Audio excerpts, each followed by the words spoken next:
Please welcome the incredible Jane Fonda and Lily Tomlin.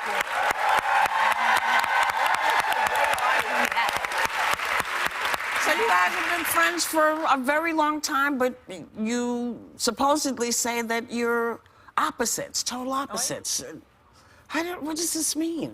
I don't think we are. I don't think you are. Two great American, amazing women. Yeah. Oh, thank you. Yeah. Absolutely. You know. How did you meet?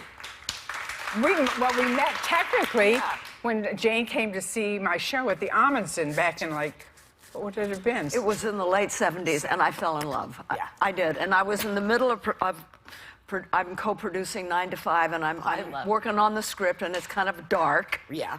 And I see her in the show. Yes. And I fall in love, and I say, I don't want to make a movie about secretaries unless Lily Tomlin's in it. And then driving home, I turn on the radio, and Dolly Parton is singing, and I'm thinking, oh, my God, wouldn't that be fun? I can't even see her fingers. And so I said, okay, it's going to have to be a real comedy. And that was the beginning, and that was 9 to 5. Yeah. But before that, I was a huge fan of Jane's. When I saw Clute, I immediately cut my hair like Clute. Yes. Well, Me too. That's a great movie. You mentioned you knew there was a moment that you thought 9 to 5 was going to be a hit. When was that moment? Oh, God. One day, Dolly comes in. Lily and I are already on the set, and Dolly comes in, and she says, I've thought of the song. Oh, it was Describe really it. exciting. Describe And it. she started playing the She's song. got nails like this. Yes. Playing the song on her fingernails. Keeping the rhythm, you know, and I heard those lyrics. And she sang the whole thing. Yeah. And Lily and I we had goose flesh. Right? Yeah, it was totally an affirmation. It became the anthem of the movement. Yeah, it did. For It female remains office an workers. anthem of the movement. Now, Dolly just presented you with the SAG Lifetime Achievement Award in January. Congratulations. But will we ever see a reunion of the 9 to 5 trio on Grace and Frankie? Yeah, well, Could we get Dolly back? We're praying, we're hoping so. Jane and I are really plugging for it, and we finally convinced the management Yes. at Netflix, and they're all excited. They're very turned on to it. So. And I think Dolly wants to do it too, but you know there was that big flood in the Seversville area. She's been near working. Dollywood She's wasn't hurt, but she's really with the folks working to help around them. it, yeah. She's got such a She's an loyalty to her amazing roots. woman. Yeah. Well, you know, Jane, you have been a political activist since the get-go. I mean, everybody knows that at this point. You're a champion for women's rights and gay rights and coffee pots right. Everybody's right. and you even dragged Lily to the Women's March, I She heard. didn't drag me. I dragged her to the Standing Rock March.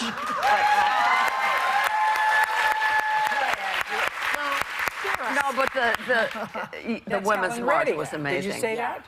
That is Helen Reddy. Helen Reddy. Right there. Yeah, Yes. Oh, Helen Reddy. I am woman, hear me roar. That's right. Helen Reddy, another anthem of the women's movement. That's right. That's right. You know? It was an amazing march. Oh my God, Yes. 750,000 people in LA. Yeah. And no sense of danger. That's right. Everybody had each other's backs, and even people who don't like to be in crowds felt comfortable. Well, we knew what the message was. We knew what we were there We knew what for. we were there for. Yeah. Well, you know, they say that celebrities shouldn't talk about politics. I mean, we have a celebrity in the White House, so it's kind of ironic. Yeah, right. But they do bash celebrities for opening their mouths. You know why they bash? Why? Because it's effective when celebrities speak out. Yes. And they don't want us to They don't speak like out. it. They don't like it. And historically, since the time of the Greeks, right. artists have always spoken out. They speak truth to power. That's right. Always. Yep.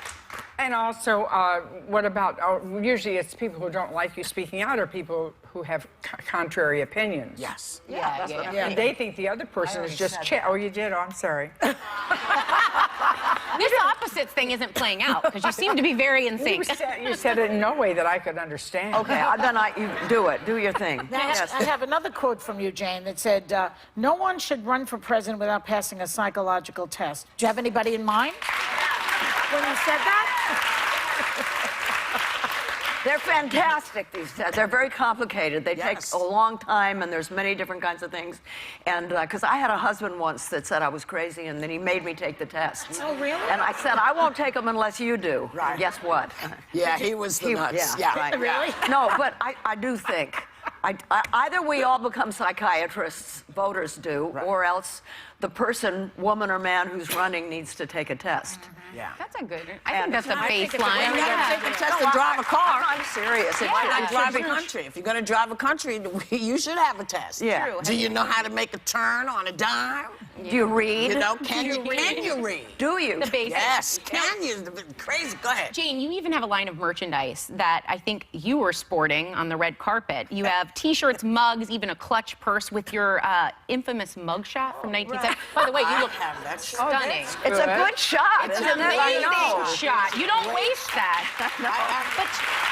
But did you expect them to? They just sold like Well, I made hotcakes. them. Of course I expected them. I raised money that way for one of my nonprofits. Did you expect they'd be that popular? Yeah. I mean, look, if I had done anything wrong, I wouldn't be doing it, but it was a complete frame-up. There were vitamin pills. I was accused of drug smuggling, and the guy that busted me in the airport said it was on orders of the White House. That wouldn't be Nixon. And, you know, Nixon. Well, I sold Another one who merchandise. needed a psychological Yeah, test. wait, you did? yeah. But did you ever think he'd look good? Well, everyone looks good as this compared to this one. And you've had, you just mentioned this, but you've had a little run-in with the law as well. Oh, no. You didn't run it.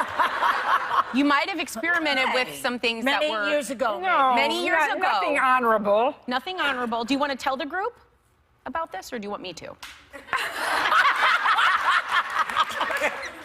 Well, I dabbled in a bit of shoplifting. Oh, big deal. When I was 14, Yeah. I wanted sweater sets. course. But I also wanted bathing suits. Yeah. And so, I could only afford one. Did you get them at the same time and put them in your shorts? Because that's what everybody else did. well, I would have worn the bathing suit over the sweater set. Gotcha.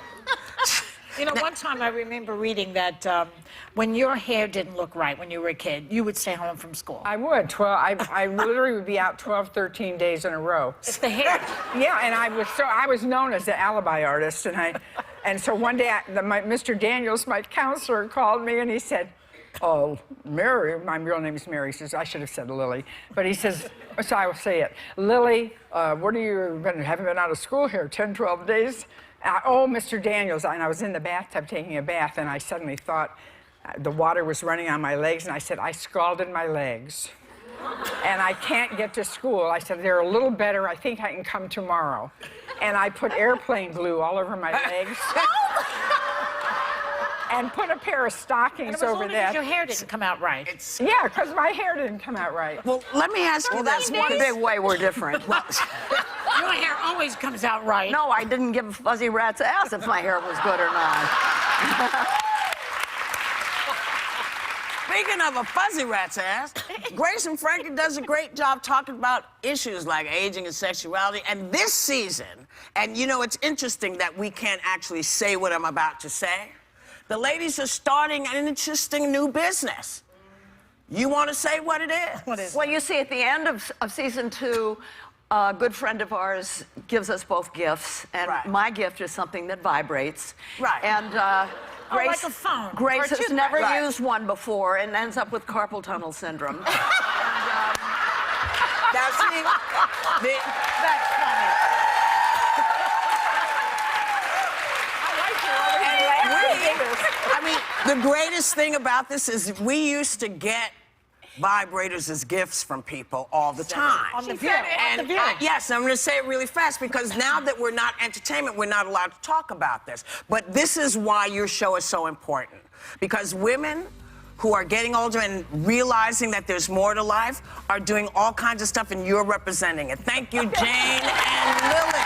You can watch season 3 of Grace and Frankie on Netflix right now. We'll be right back.